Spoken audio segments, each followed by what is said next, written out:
Breaking news చూస్తున్నాం. భారత్ పాక్ ఉద్రిక్తతల వేళ రక్షణ రంగం విషయంలో కేంద్ర ప్రభుత్వం కీలక నిర్ణయం తీసుకున్నట్లు సమాచారం అందుతోంది.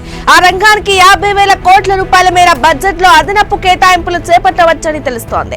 ఆపరేషన్ సింధూర్ నేపథ్యంలో ప్రభుత్వం ఈ దిశగా సన్నాహాలు చేస్తోందని సంబంధిత వర్గాలు వెల్లడించాయి.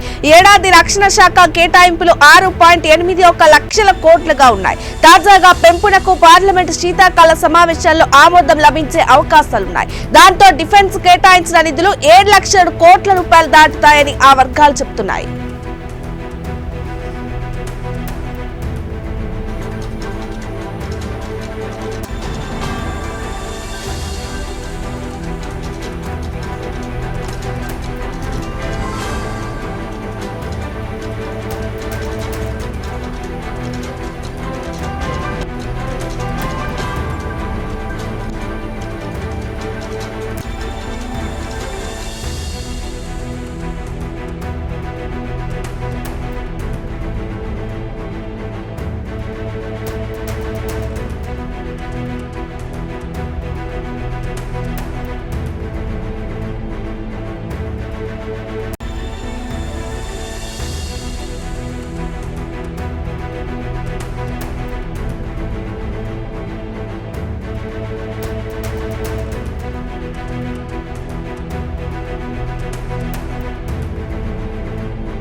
చైనా పాకిస్తాన్ నుంచి భద్రతా సవాళ్లు ఎదురవుతున్న నేపథ్యంలో రక్షణ రంగాన్ని బలోపేతం చేయడమే లక్ష్యంగా ఈ ఆర్థిక సంవత్సరానికి కేంద్రం బడ్జెట్ లో కేటాయింపులను ప్రభుత్వం పెంచిన సంగతి తెలిసిందే.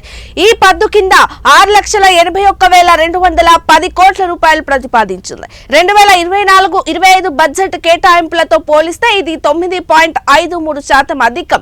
సవరించిన అంచనాలతో పోలిస్తే 6.2% ఎక్కువ. తాజా కేటాయింపుల్లో కొత్త ఆయుధ వ్యవస్థల కొనుగోలుకు పెద్దపీట వేశారు. స్థూల జాతీయోత్పత్తిలో రక్షణ కేటాయింపులు 1.91% ఉన్నాయి. 50,000 కోట్ల రూపాయల అనుబంధ బడ్జెట్ లో నిధులను పరిశోధన, ఆయుధాలు, అవసరమైన పరికరాల కొనుగోలుకు ఉపయోగించే అవకాశాలున్నాయి. 2014-15 ఆర్థిక సంవత్సరానికి ఎన్డీఏ కూటమి అధికారంలోకి వచ్చిన తర్వాత ప్రవేశపెట్టిన బడ్జెట్ లో డిఫెన్స్ కేటాయింపులు 2.29 లక్షల కోట్లుగా ఉన్నాయి. మొత్తం వార్షిక పద్దులో 13% రక్షణకే కేటాయించారు.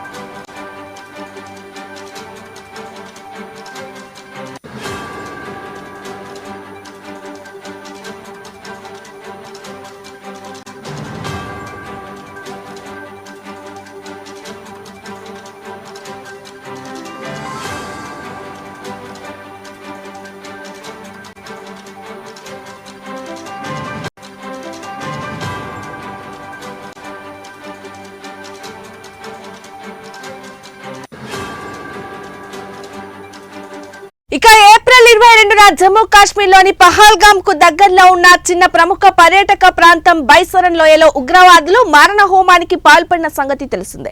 సైనిక దుస్తుల్లో వచ్చిన వారు పర్యాటకులకు అతి సమీపం నుంచి కాల్చి చంపారు. ఈ ఘటనలో 26 మంది ప్రాణాలు కోల్పోయారు. దానికి ప్రతిగా పీఓకే పాక్ లోని ఉగ్ర స్థావరాలను ఆపరేషన్ సింధూర్ పేరిట భారత్ ధ్వంసం చేసింది. అది జీర్ణించుకోలేని పాక్ తర్వాత రెచ్చగొట్టే చర్యలకు పాల్పడటంతో రెండు దేశాల మధ్య ఉద్రిక్తతలు తారాస్థాయికి చేరాయి.